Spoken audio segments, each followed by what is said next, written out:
A continuación, geopolítica iberoamericana y del Caribe, por Abajo Cadenas Radio. Buenas, señores. Este es un audio que yo ya subí a iVoox. Quizás algunos de ustedes ya lo conocen o lo han escuchado. Es reciente. Una pregunta que nos hacemos. ¿Estados Unidos es realmente un imperio? Entonces tengo una tesis allí que la desarrollo en ese audio. Porque los imperios no pagan tributo a otras naciones, sino al contrario, los imperios cobran tributo, es decir, impuestos como contribuciones para sostener al imperio. Por eso es que eh, Europa se hizo con una gran fortuna de América, porque serán los tributos que tenía que pagar América. Por ahí hay unos que dicen que de Europa entregaban a los indios la Biblia y ellos se quedaban con el oro, la plata y lo que se producía en aquella época. Eso es un imperio. Entonces, Estados Unidos, para aquellos que no lo conocen, como no, tiene un ejército muy poderoso que tiene presencia en el mundo entero. Pero contrario a lo que muchos piensan, Estados Unidos paga por tener esas bases. Estados Unidos paga a esas naciones por tener sus soldados allí. Entonces, ¿qué causa o cuál es la razón por lo que Estados Unidos paga porque tenga sus fuerzas armadas en otras naciones? Si es un imperio, deberían pagarle para estar allí. Resulta que Estados Unidos tiene sus tropas en otras naciones no para defender los intereses de esa nación, sino de las corporaciones de norteamericanos,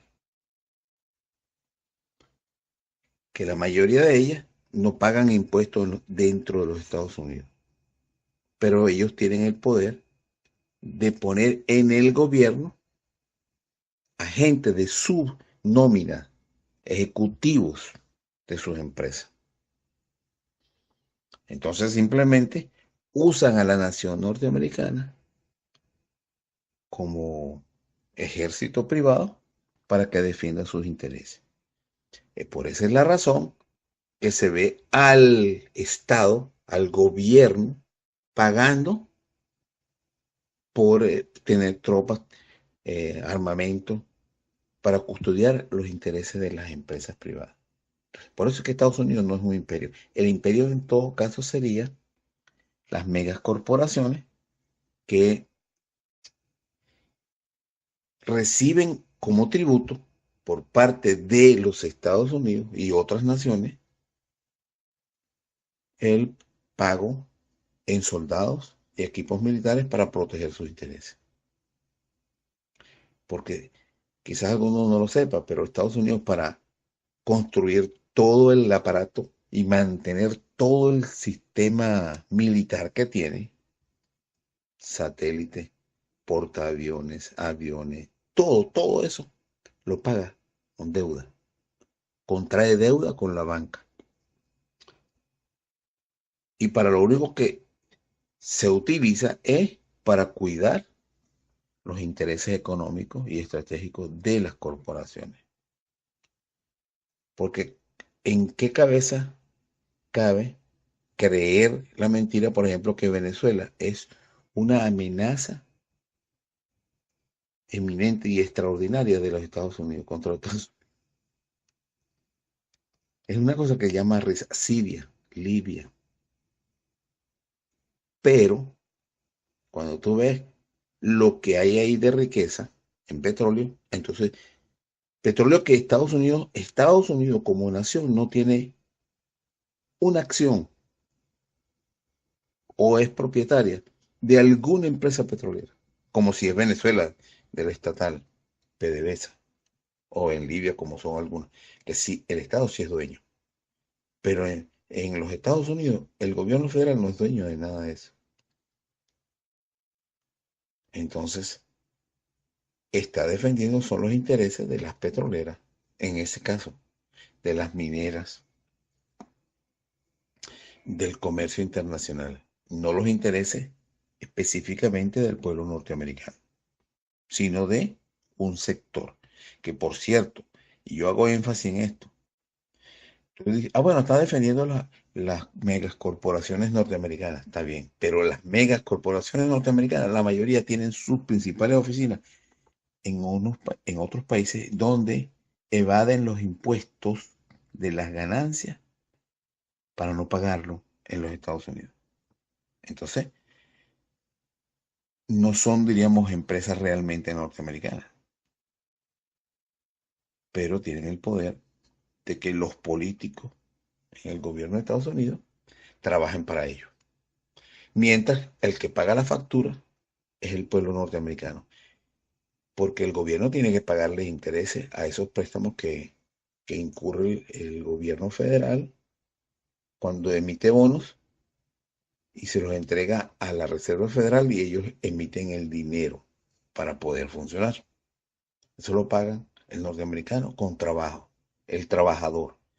Porque repito, las megacorporaciones no pagan impuestos. Entonces, de allí no sale el dinero para pagar los préstamos. Esto es bueno tenerlo, porque la propaganda caduca, qué sé yo, prehistórica del marxismo-leninismo, dice que Estados Unidos es un imperio, que Europa, ahorita la Unión Europea es un imperio. Y el que vive en Europa sabe que todas las naciones europeas, sin excepción, están endeudadas con la banca, sector privado. Entonces, ¿cómo, de acuerdo a cómo se conocen los imperios, el Estado, que es dueño del país y de muchas colonias, vive de las colonias.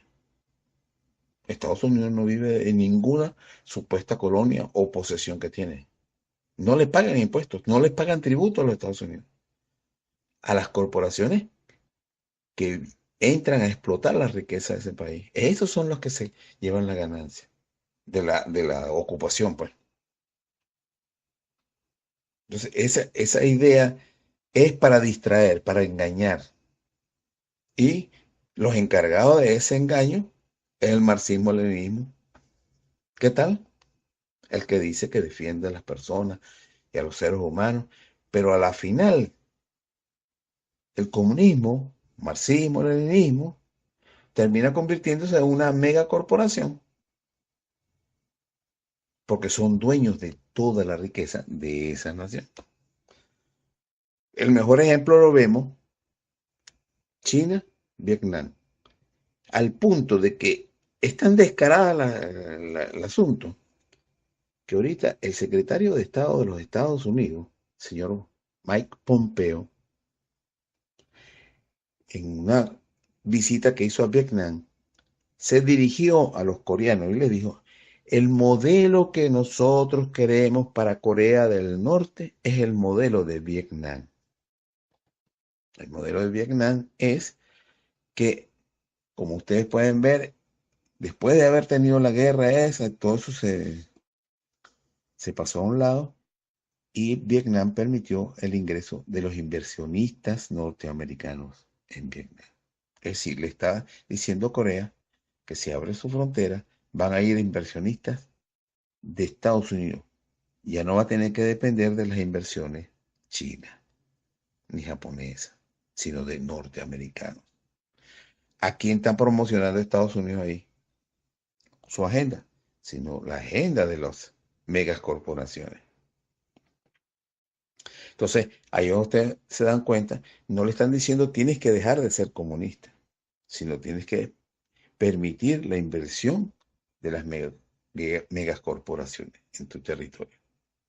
A China no le dicen tienes que dejar de ser comunista para poder recibir inversión.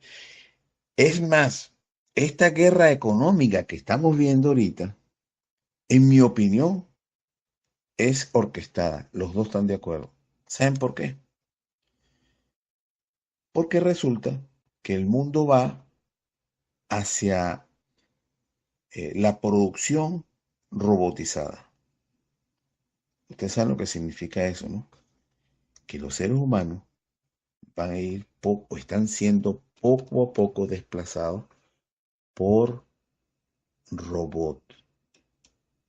Lo que significa que a medida que va creciendo la población mundial, se van perdiendo los empleos para esas personas. Es decir, el empleo de lo que se llamaría la mano de obra, el hombre, sí, es decir, el trabajo manual, están empezando a ser robots. Lo que significa la otra especie que está corriendo hace mucho tiempo, de que están sobrando en este momento 5.000 millones de seres humanos. ¿Por qué? Porque no van a tener chance de ser empleados en factorías que se están automatizando. Y son consumidores de materia prima global, 5.000 millones. Y esa materia prima están considerándolo un desperdicio entregarse a esas personas, satisfacer la demanda de esas personas. Porque yo no sé si ustedes se habrán dado cuenta, pero hay gente pobre que vive, que sea en la más absoluta miseria, pero no le falta el celular, no le falta la computadora, no le falta el televisor súper gigante, la parte electrónica. Es decir, sí, y los zapatos de marca, es lo más esencial, pero la casa es un desastre, o los sitios donde vive, y el salario es una miseria, pues, y quizás ni salario tiene. Entonces, ese es el mundo que nos están dibujando. La gente piensa que en algún momento puede mejorar eso. No, va a desmejorar porque todas estas aplicaciones de aranceles va a hacer que aumente el precio de todos los bienes y servicios. ¿Ustedes saben lo que significa eso? Que el que es pobre va a ser más pobre todavía y no va a tener acceso a todo lo que, diríamos, con ciertas dificultades está adquiriendo en este momento. ¿Por qué? Porque están buscando que baje el consumo. Es decir, para no desperdiciar materia prima. Hay demasiada basura. Y la única forma es encareciéndolo todo. Por eso que digo que tanto China, Estados Unidos, Europa, todas estas sanciones económicas va hacia la vía de aumentar los precios. Así las personas, si trabajan o tienen algún ingreso, lo van a dedicar única y exclusivamente a poder sobrevivir, a pagar lo esencial: comida, agua, algo de calzado, vestido, luz, los que tienen luz, los que tengan acceso para la luz. Miren lo que pasó en Argentina. Les aumentaron 300, 400, 500% la electricidad, y hay gente que prácticamente eh, el sueldo, como ha quedado, tiene que reunir entre toda la familia para poder pagar la electricidad, porque un salario no alcanza. Porque están de esa manera encareciendo los productos para que baje el consumo de los desechables. Esa es la realidad. Y la única forma de revertirlo es tomando conciencia de dónde está el verdadero depredador, el verdadero y auténtico imperio. Están tratando de imponer el gobierno mundial de las corporaciones. Observe a simple vista, estudie quiénes son los que están llegando al poder, que tienen el beneplácito de las grandes corporaciones y de los gobiernos que ya están tomados. Empresarios, gobiernos y gobiernos que privatizan todo, toda la riqueza de la nación se la entregan a las megacorporaciones. Esos son los gobiernos aceptados. Y montan unos payasos ahí que son, y que presidentes. Eso es lo que, hacia eso es que estamos yendo. Y el mundo, es decir, los medios de comunicación, con mucha astucia, pues, envían información para que la gente se confunda, para que la gente crea que hay gente que está luchando por las personas y hay gente que lucha por las empresas. Muchos gobiernos que dicen que están luchando por los seres humanos, le están haciendo el juego a las megas corporaciones, destruyendo la economía, la producción. Porque no puede haber una nación soberana que no pueda alimentar a su pueblo sin endeudarse, sin importar. Eso no existe en ninguna época. Así tengas todos los ingresos que quieras por petróleo, por oro, por lo que tú quieras. Son cuestiones básicas. Alimentación, salud, seguridad. Eso, si no se puede garantizar como que sea autosuficiente un Estado para eso, es un Estado dependiente. Eso no es soberano. Bueno, quería hacer estas reflexiones porque, bueno, estamos viendo, claro, y las señales son confusas. Da la impresión de que se está peleando Estados Unidos con Corea. Y todo el pugilato de esto es quitar a Corea digamos, de la influencia china. Y mira cómo se lo están vendiendo. Permítenos que empresarios nuestros y los dueños de Estados Unidos, los que mandan en Estados Unidos, inviertan en tu país. No le están diciendo, permite la inversión extranjera generalizada. Que vayan británicos, que vayan franceses, que vayan, japoneses, surcoreanos, brasileños, no están diciendo eso, sino norteamericanos. Es una idea para pensar. Cuando uno ve eso, con el voto, cuando uno va a votar, puede en cierta forma contrarrestar las mentiras que se le está metiendo a la humanidad, que para esos grandes megas corporaciones son desechables. Desechables en todo el sentido exacto de la palabra. Que si nos pudieran atomizar, nos pudieran pulverizar en un abrir y cerrar de ojos, no lo dudarían un instante. Si lo pudieran, diríamos, disfrazar, pues. Y que quedaran ellos con, no, eso fue un error, un daño colateral. No, eso fue una pandemia, eso fue una enfermedad que surgió. Nadie sabe cómo surgió. Ah, bueno, sí, fue un fallo de un laboratorio. Entonces, ese es el mensaje que quiero dar con esta reflexión. Cambio.